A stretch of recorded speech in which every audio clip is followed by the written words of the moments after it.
Dans un monde invisible à nos yeux, une société parfaite existe, organisée, disciplinée, essentielle à la vie sur Terre. Bienvenue dans le monde fascinant des abeilles. Chaque ruche est une ville vivante. Des milliers d'abeilles y travaillent sans relâche, chacune avec une mission précise. À l'intérieur, une organisation impressionnante. La reine, les ouvrières, les faux bourdons. Un système parfaitement équilibré. Au cœur de la ruche, une seule reine. Elle ne dirige pas, elle donne la vie. Jusqu'à 2000 œufs par jour. Mais cette harmonie fragile est aujourd'hui menacée. Et sans les abeilles, notre monde pourrait changer à jamais. Chaque abeille naît avec une mission et une durée de vie limitée. Dans l'obscurité dorée de la ruche, une organisation millénaire s'apprête à se dévoiler. Tout commence par un œuf minuscule, pondu avec une précision chirurgicale par la reine au centre d'une cellule de cire parfaitement nettoyée. Après 3 jours, l'éclosion révèle une larve translucide. Elle passera les prochains jours à se nourrir pour entamer sa croissance fulgurante. Une fois la cellule operculée par une fine couche de cire, la magie de la métamorphose opère dans le secret le plus total. À l'intérieur, la nymphe développe ses pattes, ses antennes et ses ailes. Ses yeux virent du blanc au noir, signalant sa maturité imminente. L'instant crucial arrive enfin. La jeune abeille découpe son couvercle de cire avec ses mandibules, prête à affronter le monde pour la première fois. Ses ailes sont encore humides et froissées. Elle doit attendre quelques minutes qu'elles se déploient et durcissent au contact de l'air de la ruche. Sa première mission est l'entretien. En tant que nettoyeuse, elle assure l'hygiène stricte des cellules pour qu'elles puissent accueillir de nouvelles pontes. Quelques jours plus tard, elle devient nourrice. Elle produit alors la gelée royale, une substance miracle destinée à nourrir les larves royales et ouvrières. Le rôle suivant est celui de bâtisseuse. Elle sécrète de fines écailles de cire pour agrandir les rayons et stocker le futur miel. À l'entrée de la cité, les sentinelles veillent. Ces gardiennes identifient chaque individu à son odeur et repoussent sans pitié tout intrus ou prédateur. Puis vient l'étape finale et la plus périlleuse, le butinage. L'abeille s'élance enfin vers l'extérieur à la recherche de fleurs mellifères. Elle survole les prairies, collectant le précieux pollen sur ses pattes arrière, formant de petites pelotes colorées qu'elle ramènera à la colonie. Le nectar aspiré est stocké dans son jabot. De retour à la ruche, il sera transformé en miel par un processus complexe de régurgitation. La coordination de cette société est totale. Chaque individu travaille pour le bien collectif, assurant la survie et la prospérité de l'essaim. Cette organisation millénaire, fondée sur la spécialisation et le dévouement, reste l'un des exemples les plus fascinants d'intelligence collective dans la nature. N'oublions jamais que l'équilibre de notre propre environnement dépend de ces infatigables travailleuses. Protéger l'abeille, c'est protéger la vie elle-même. Au lever du jour, alors que la rosée perle encore sur les pétales délicats, la nature s'éveille dans un silence sacré et une lumière dorée. À chaque vol, une mission vitale. Récolter le nectar. Ce voyage n'est pas une simple promenade, mais une quête pour la survie de la colonie. L'abeille ouvrière, infatigable architecte du vivant, décolle. Ses ailes battent à une vitesse imperceptible pour l'œil humain, créant un bourdonnement rythmé dans l'air frais. Elle navigue grâce au soleil et aux champs magnétiques, cherchant les fleurs les plus riches en promesses sucrées parmi une infinité de couleurs. Lorsqu'elle se pose, le temps semble s'arrêter. Elle déploie sa trompe pour atteindre le cœur de la fleur, là où se cache le précieux nectar. En buvant ce liquide énergétique, elle se couvre involontairement de pollen. Ses grains d'or s'accrochent à ses poils, faisant d'elle le messager de la vie. Elle range soigneusement le pollen dans les corbeilles de ses pattes arrière, formant de petites pelotes colorées qu'elle rapportera précieusement à la ruche. Le soleil atteint son zénith. La chaleur de l'après-midi rend l'air lourd. Mais l'ouvrière ne s'arrête jamais. Elle visitera des milliers de fleurs aujourd'hui. Chaque goutte de nectar collecté est une victoire. Ce processus de pollinisation croisée permet à la forêt et aux champs de se régénérer saison après saison. Alors que l'ombre s'allonge, elle entame son vol de retour. Chargée de son trésor, elle fend l'air avec détermination, vers la structure géométrique de sa cité. À l'entrée de la ruche, elle partage son butin avec ses sœurs. Ensemble, elles transformeront ce nectar en miel, une substance capable de défier le temps.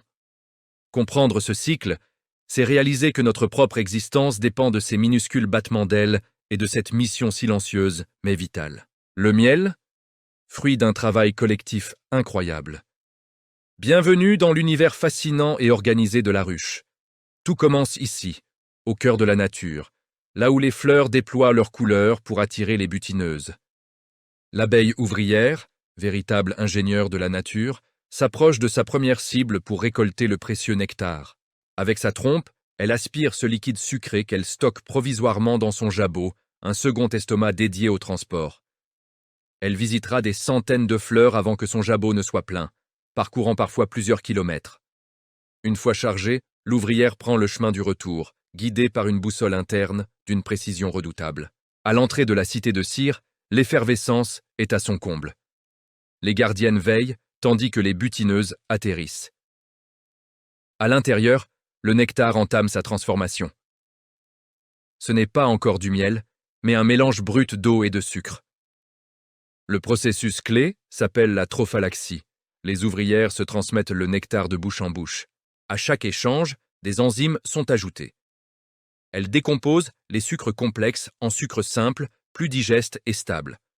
Ce va-et-vient entre les abeilles permet d'entamer la réduction de la teneur en eau, indispensable à la conservation. Le nectar est ensuite déposé dans les alvéoles de cire. À ce stade, il est encore très liquide. Pour transformer ce sirop en miel épais, les abeilles doivent faire évaporer l'excédent d'humidité. En battant des ailes à l'unisson, elles créent un courant d'air puissant qui parcourt toute la structure de la ruche. La température est maintenue avec précision autour de 35 degrés, transformant la ruche en un véritable four à déshydrater. Petit à petit, la texture change. Le liquide devient visqueux, brillant, capturant la lumière comme de l'or liquide. Quand le taux d'humidité descend sous les 18%, le miel est prêt. Il ne risque plus de fermenter. Pour sceller ce trésor, les abeilles produisent de fines écailles de cire pour refermer chaque alvéole. Cet opercule de cire est totalement étanche, permettant de conserver le miel intact pendant des années, voire des siècles. C'est ainsi que se termine ce voyage époustouflant, de la fleur au pot, grâce à l'incroyable solidarité de la colonie.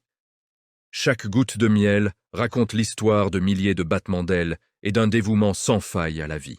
Les abeilles parlent sans mots. Leur langage ? Une danse précise et codée. Au cœur de la ruche, une effervescence constante règne.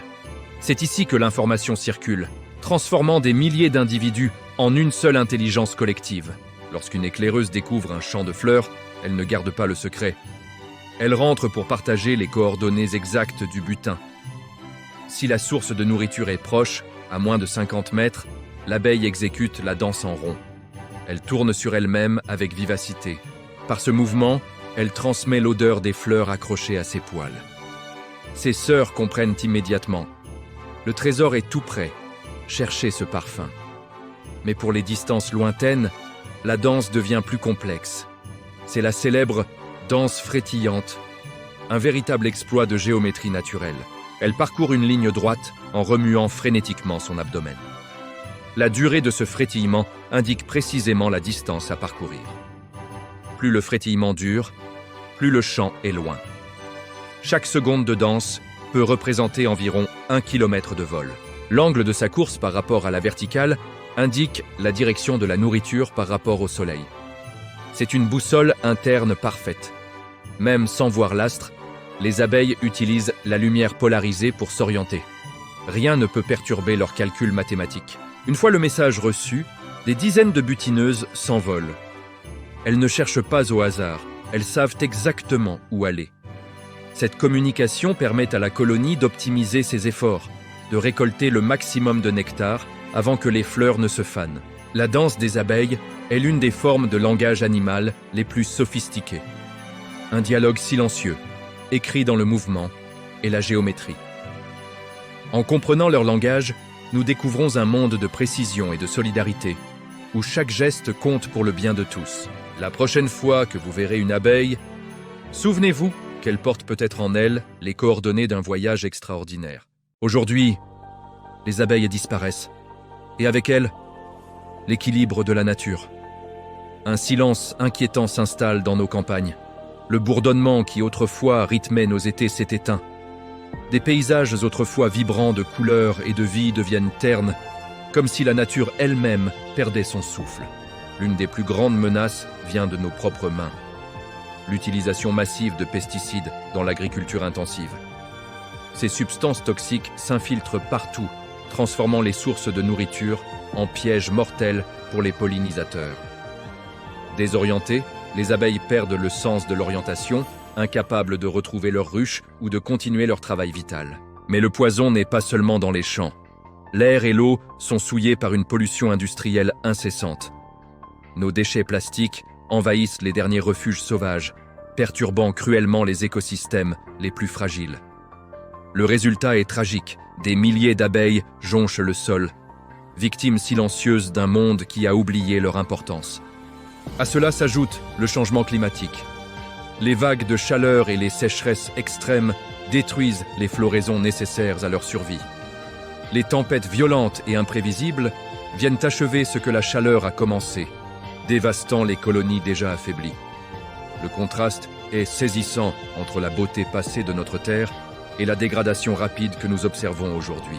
Chaque abeille qui tombe est un avertissement. Si elles disparaissent, c'est tout l'édifice du vivant qui risque de s'écrouler. Nous ne pouvons plus ignorer l'urgence. Protéger les abeilles, c'est protéger notre propre avenir. Le temps presse. Agissons avant que le silence ne devienne définitif. Bienvenue dans l'ultime chapitre de notre voyage. Nous arrivons au terme de notre exploration sur le monde fascinant des abeilles. L'apiculteur n'est pas seulement un producteur de miel, il est le gardien d'un équilibre ancestral entre l'homme et la nature. Observez ce mouvement incessant. Chaque alvéole est le fruit d'une coopération parfaite, un miracle d'architecture naturelle qui se joue sous nos yeux. C'est dans le silence des champs que s'accomplit le plus grand travail de la planète. La pollinisation, source de toute vie. Regardez de plus près. Sans ce geste simple de butiner, nos assiettes perdraient leur couleur et nos paysages leur diversité. Pourtant, cet équilibre est menacé. Mais aujourd'hui, nous ne parlerons pas de déclin, mais de solution et de renouveau. Partout dans le monde, des communautés s'unissent pour recréer des havres de paix pour nos pollinisateurs. Transmettre ce respect de la nature aux plus jeunes est la clé. C'est ici que commence la véritable protection de l'environnement. Chaque geste compte. Un jardin fleuri, moins de pesticides, ou simplement choisir du miel local, soutient cette cause vitale. Il est encore temps d'agir. Protéger les abeilles, c'est protéger notre avenir.